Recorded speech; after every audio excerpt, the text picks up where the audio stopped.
Ederto da hori, eskerrik asko, Bueno, Maria Pilar, egune derrapizeu. Telefonoaren beste aldean 3 izarreko sukaldari bat egon daiteke. Egunon. Bueno. Fiskal nagusiak ere hartu dezake deia. Eskuzabaltasunez beteriko deiak jasotzen dituzte guztiek EITB-ren maratoian. Nik pentsatzen dut, jendea animatuta dago. Gaixotasun larria da, baina esperantza ere badago, eta gaur danok hemen hortarako daude, esperantza handitzen laguntzeko.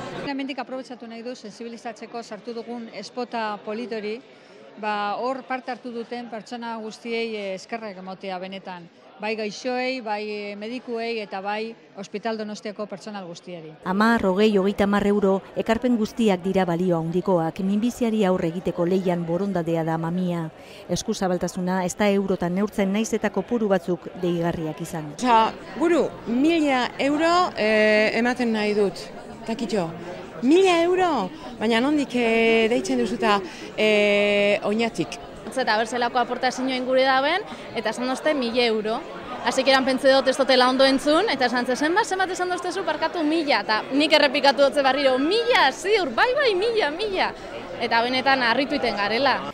JJ dabil telefonoa, minbizia dutenen bizikalitatea hobetzeaz gain aurrera egiteko ikerketa ere beharrezkoa da. Prozesuak batzutan luzeak izaten dira, baina esperantza ez da galdu behar, eta laguntza ezberdina daude, prozesu zail honetan, jendeak erresago emateko gaixotasuna. Dirua baino askoz gehiago biltzen da deigunean animoak gabonak ingresatuta igaroko dituzten umeentzat. Egu berriak gurutzetan pasako ditu, hemendik pirritx, borrotx eta marimotot. Zuretzat aloa, eta denontzat, maite zaituztegu, kutxi. Aio, pelaio! Bihotza buru eskua! Sentitu pentsatuekin! Beti elkarrekin! Ai!